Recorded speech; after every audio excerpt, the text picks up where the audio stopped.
여러분 안녕하십니까? 여기는 워싱턴 DC 백악관 앞입니다. 오늘 제가 여기에 온 것은 Save Korea 파운데이션이 주최하는 심포지움에 참석하기 위해서 왔습니다. 이번에 대한민국 안의 자유민주주의에 대한 위협이라고 하는 주제로 최초로 국제 심포지움을 학술대회를 Save Korea 파운데이션이 주최했습니다. Save Korea 파운데이션은 문자 그대로 한국을 구하는 구국 파운데이션 재단, 그렇게 명칭을 붙이고 있는데요. 네, 뭐 한국을 구하자, 혹은 오 하나님 한국을 구해 주십시오, 기도도 되고 또 우리의 행동 목표도 되는 그런 이름입니다. 작년에 김평우 변호사님이 시작을 하신 구국 단체입니다. 대한민국 안의 자유민주주의에 대한 위협, 자유의 상징이라 할 수 있는 이 미국의 정치 1번지 이 백악관 앞에서 여러분들에게 Save Korea 파운데이션이 주최하는 심포지움에 대해서 광고를 드리고, 또 오늘 미국의 지금 아주 저명한 보수 논평가인 골든 챙을 제가 인터뷰하도록, 그렇게 몇 시간 후에 인터뷰하도록 되어 있습니다. 거기에 대해서 잠깐 말씀드리겠습니다. 이 심포지움의 주제 초안을 잠깐 말씀드리겠습니다. 개회사를 김평우 변호사님이 해 주실 거고요. 네, 지금 9시 37분이니까 네, 이제 한 2시간 반 안에 시작이 됩니다. 1, 2부로 나뉘어져 있습니다.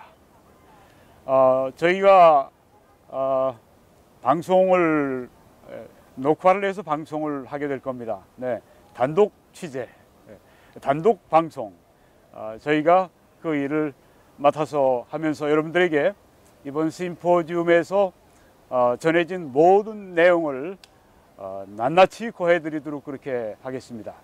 기대해 주시기 바랍니다. 지금 오늘 이 워싱턴 DC에서 진행되는 심포지움은 모두 영어로 진행이 됩니다.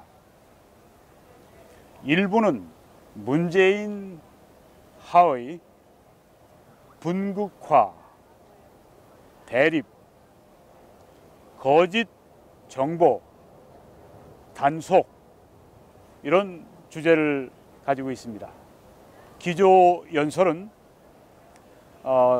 매우 잘 알려주신 분이시죠. 이인호 박사님, 이인호 교수님 혹은 이인호 대사님 해도 됩니다. 네, 서울대 명예 교수이시죠.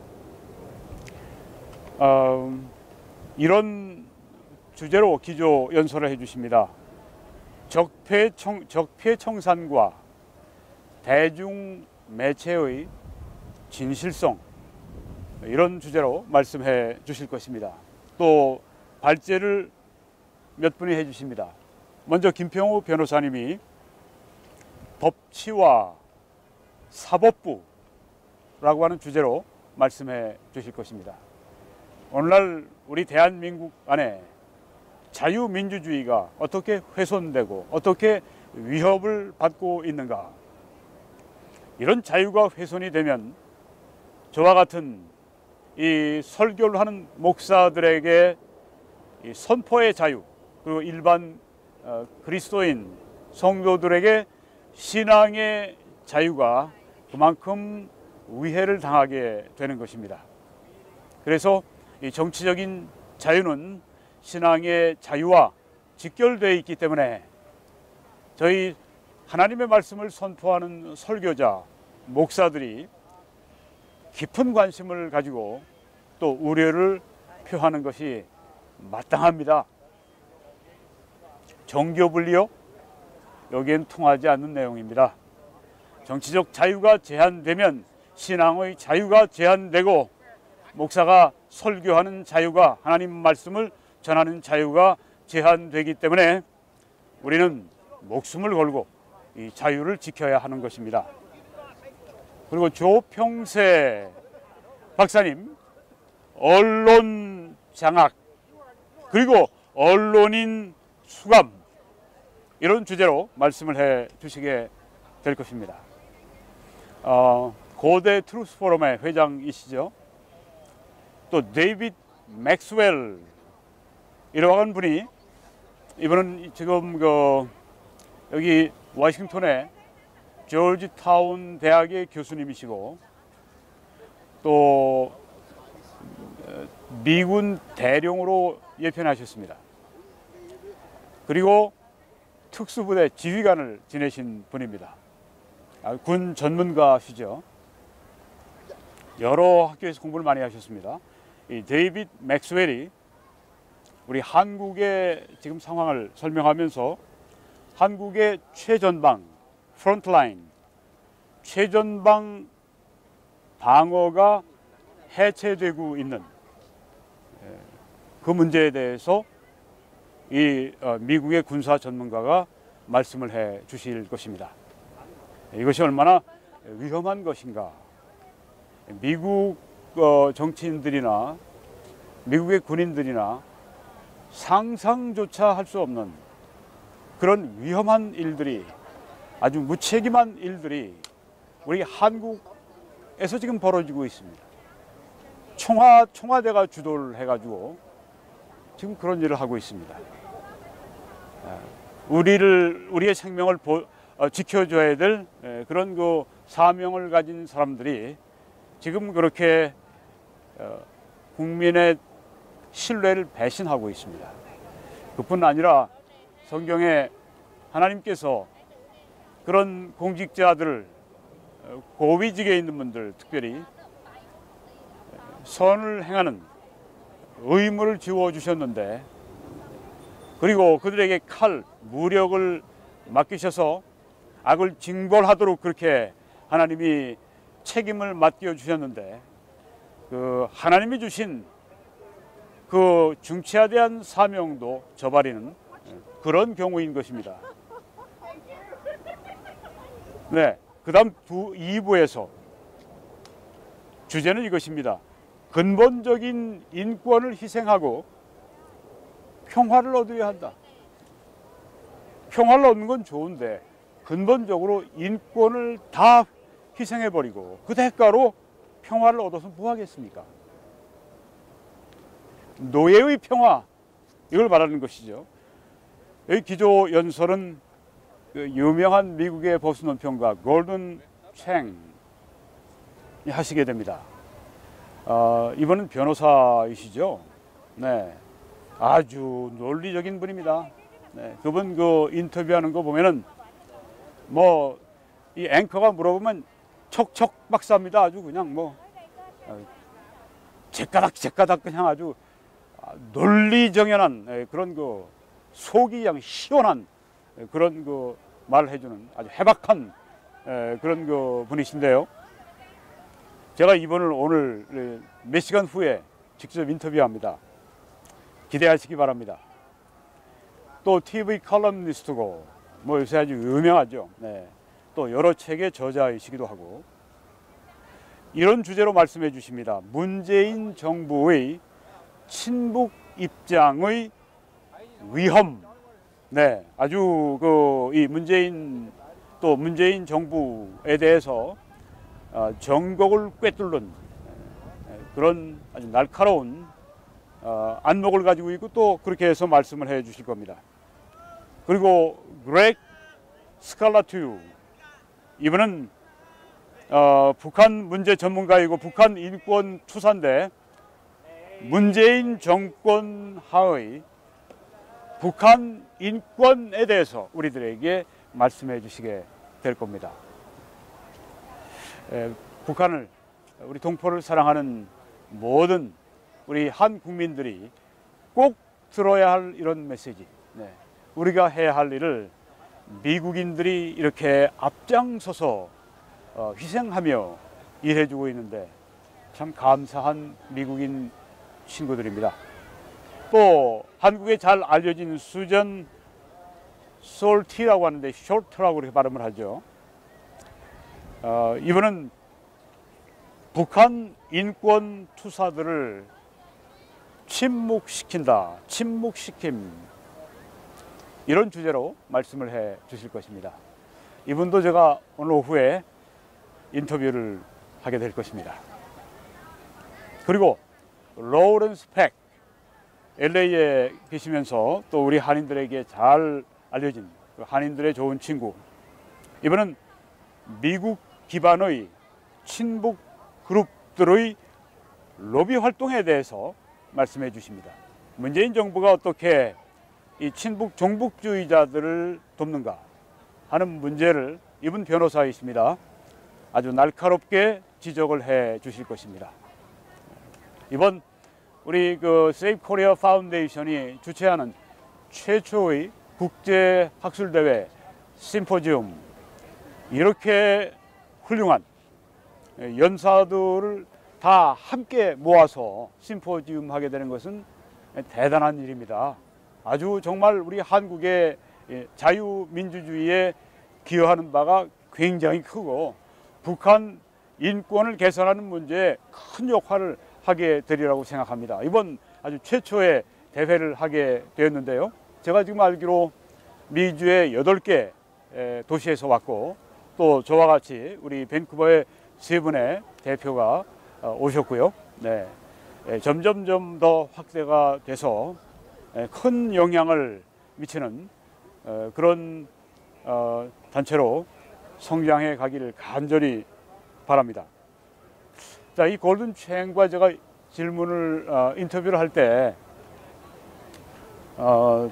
이미 제가 3개의 동영상, 이 골든 체인의 글, 또 인터뷰, 이런 것들을 올려놓았기 때문에 뭐 벌써 한 8만 명 이상이 보셨어요. 그래서 이 골든 챙에 대해서 또 그의 견해를 잘 알고 있으니까 이번에 저는 그건 안 물어보겠습니다. 중복할 필요 없고, 한국 사람들에게 필요한 그런 답변을 얻을 수 있도록 제가 그런 초점으로 질문하겠습니다. 그랬더니 오케이 했습니다. 네. 그래서 제가 8가지 질문을 줬는데요. 네. 오늘 그 답을 들으실 겁니다. 첫 번째 질문은 이것입니다. 한국의 보수주의자들은 자유민주주의를 지키기 위해서 북한 공산주의자들과 남한의 친북 주사파 정권과 남한의 친북주의자들과 중국 공산당과 전체주의적인 러시아를 상대로 힘겨운 싸움을 하고 있습니다. 게다가 남한의 주사파들의 선동에 의해 미혹되고 좌경화된 한국인들은 우리 보수주의자들, 애국 보수주의자들의 말을 잘 들으려 하지 않습니다. 이런 상황에서 어떻게 효과적으로 저들과 싸울 수 있는지에 관해서 조언해 주십시오. 이렇게 질문을 할 것입니다. 두 번째는 종전선언과 평화협정이 이루어지면 주한미군 주둔의 정당성이 약화됩니다. 네, 누구나 뭐 다 아는 상식적인 이야기죠. 평화협정 맺었는데, 전쟁이 맞춰졌는데 왜 외국 군대가, 미국 군대가 여기 이렇게 진치고 주둔하고 있냐, 나가쇼, 이런 이야기를 반드시 친북주의자들, 종북주의자들이 하게 될 것입니다. 빌미를 주는 것입니다. 이런 상황을 적극적으로 이들이 주한미군 철수, 또 양키 고 홈, 이렇게 부르짖을 겁니다. 성조기를 불태워버리고 트럼프 대통령의 화형식을 하고 반미 분위기, 엔티 아메리칸 분위기를 한껏 호조시킬 것입니다. 북한, 중국, 러시아도 여러 가지 방법으로 주한미군의 철수를 압박할 것입니다. 그리고 남한의 친북 주사파 정권도 주한미군 철수를 교묘한 방법으로 유도할 것으로 보입니다. 여러분 아십니까? 미국인들은 양키고홈하고 반미 감정이 이렇게 솟아오르게 되면은 거기에 머물러 있지 않습니다. 뭐 이렇게 그 큰 대국이 뭐가 그렇게 필요하다고 거기에 머물겠습니까? 필리핀이 그것 때문에 엄청난 대가를 치루었죠. 아직도 그들이 경제적인 문제가 해결되지 못하고 있습니다. 한국이 이걸 반면 교사로 삼지 않으면 아주 큰 대가를 치를 수가 있습니다. 우린 그렇게 되지 말아야 하겠습니다. 아직은 반미 감정이 그렇게 우리가 고조되어 있는 상황은 아닙니다만은 종전선언하고 평화협정 맺고 이렇게 되면 이게 오는 것입니다. 남한의 많은 보수주의자들은 이런 상황 속에서 트럼프 대통령과 미 국민은 주한미군 철수를 심각히 고려하고 심지어 주한미군을 철수를 단행할 수 있을 것으로 보는데 당신의 견해는 어떻습니까? 세 번째 질문은 이것입니다. 그 유명한 팍스 뉴스의 유명 쇼 터커 칼슨 투나잇 쇼에서 트럼프 대통령은 나토 동맹국인 몬테네그로가 침공을 당하면 왜 미국의 젊은이들이 몬테네그로를 돕기 위해 파병돼야 하는가? 이런 질문을 던졌습니다. 참 큰 문제죠. 미국은 나토 동맹국 중에서도 가장 영향력이 있는 나라입니다. 그런데 나토 동맹국 가운데 한 나라가 예를 들면 러시아로부터 침공을 받았는데 다른 동맹국들이 나토 동맹국들이 돕지를 않아요. 그럼 동맹이 무슨 필요가 있습니까? 동맹이 다 깨지는 것입니다. 왜 그 몬테네그로 한 60만 명 겨우 넘는 그 소국 몬테네그로를 위해서 거기는 발칸반도 세르비아 밑에 있는 아주 소국입니다. 이걸 위해서 왜 우리 젊은이들이 가서 희생해야 되느냐 이렇게 그 말을 하는 것은 이건 고립주의를 말하고 있는 것이죠. 트럼프 대통령은 또 주한미군의 젊은이들이 집으로 돌아오기를 원한다고 말한 적이 있습니다. 네, 주한미군 젊은이들이 좀 돌아오길 바란다. 이건 분명히 트럼프 대통령이 고립주의자로 그렇게 보여지는 것입니다. 남한의 많은 보수주의자들은 트럼프 대통령이 주한미군을 철수할 수 있다고 생각하고 불안해하고 있습니다. 당신의 견해는 어떻습니까? 이렇게 제가 물어볼 것입니다. 여러분 어떤 답변이 나올지 아주 그 미국의 첫 손가락 꼽히는 보수 논평가가 어떤 답변을 미국인으로서 우리에게 줄지에 대해서 관심이 참 많으시죠? 기다리십시오. 네 번째는 만약 주한미군이 철수한다면 남한의 일부의 보수주의자들은 주한미군의 안전에 대한 부담이 줄어들게 된 더 이상 남한에 미군이 주둔하지 않으니까 보호할 그런 책임, 부담이 줄어든 미국이 북의 핵을 처리하기 위해서 자유스럽게 북한을 폭격할 것이고 결국 한반도 전쟁이 일어날 것이라고 우려하고 있습니다. 실제로 그렇게 우려하고 있습니다. 당신의 견해는 어떻습니까?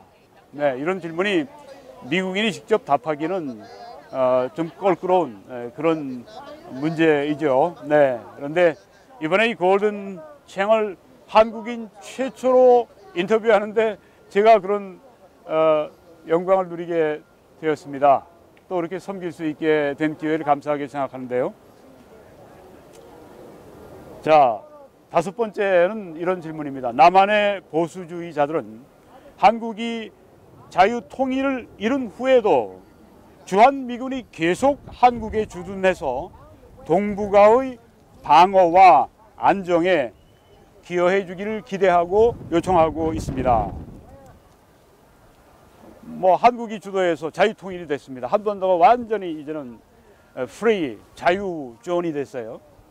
그런데도 미군 철수를 미군이 주둔하기 원합니다.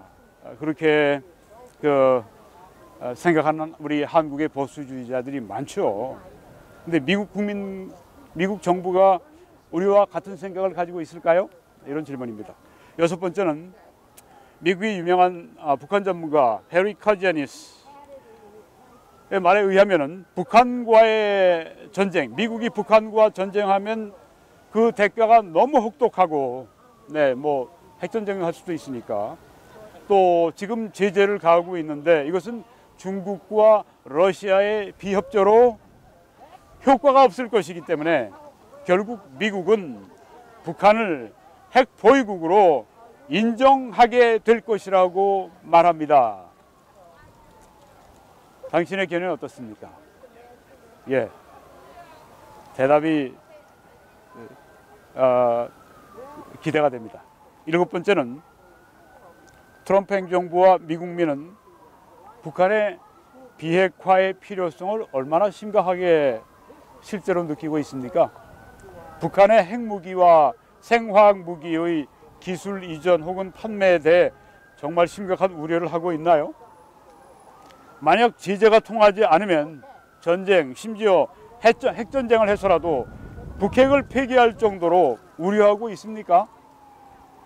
북한이 미국에 도달하는 ICBM을 개발하지 않는다면, 즉 미 본토에 위험이 되지 않는다면 적당한 선에서 북한과 타협하고 북한을 핵보유국으로 인정해주고 주한미군을 철수할 수 있지 않을까요? 네. 미국인으로 답하기가 곤혹스러운 질문들임에 확실합니다. 또 제가 답을 듣다가 좀 뭔가 이렇게 시원치 않으면 제가 확실하게 계속 재차 물어봐서 답변을 끌어낼 생각입니다. 네, 여러분 기대하시기 바랍니다. 마지막으로 끝으로 남한의 보수주의자들을 위한 격려의 말씀을 한마디 해주시죠. 그리고 마치게 됩니다. 네, 수잔 숄트 여사와 이제 북한 인권의 어머니라고 할 수 있죠. 네, 또 탈북민들의 어머니. 그분에게 제가 5가지 질문을 준비했습니다. 첫째는 탈북자들을 돕기 위한 사역을 언제 어떻게 시작하셨습니까? 수잔 숄트 여사에게 드리는 5가지 질문입니다. 첫째, 탈북자들을 돕기 위한 사역을 언제 어떻게 시작하시게 되었습니까? 두 번째, 탈북자들을 돕는 일은 약자들을 위해, 약한 자들을 위해 간악한 북한 공산당들과 싸우는 일로서 매우 힘듭니다. 더 나아가 악의 근원인 사탄과의 치열한 영적 전쟁입니다. 이 어려운 일을 지금까지 지속해온 원동력은 무엇입니까? 세 번째 질문은 왜 한국민들이 북한의 인권에 관심을 가지고 목소리를 높여야 합니까? 뭐 당연한 이야기지만 우리가 많이 그렇게 하지 못합니다. 그리고 왜 탈북자들을 도와야 합니까? 네 번째 질문은 탈북자들의 현재의 상황을 설명해 주십시오. 북한이 핵무기를 보유하게 되었고 남한의 친북 친공 주사파 정권이 들어선 이후에 탈북자들의 상황이 훨씬 나빠졌을 것으로 생각됩니다. 다섯 번째, 이런 어려운 상황에서 우리는 어떻게 탈북자들을 도울 수 있는가를 말씀해 주십시오. 또한 당신과 어떻게 긴밀하게 협력할 수 있는지를 말씀해 주세요. 네, 이렇게 제가 질문하겠습니다. 이제 심포지엄 취재하기 위해서, 인터뷰하기 위해서 뛰어가겠습니다. 기대하십시오. 감사합니다.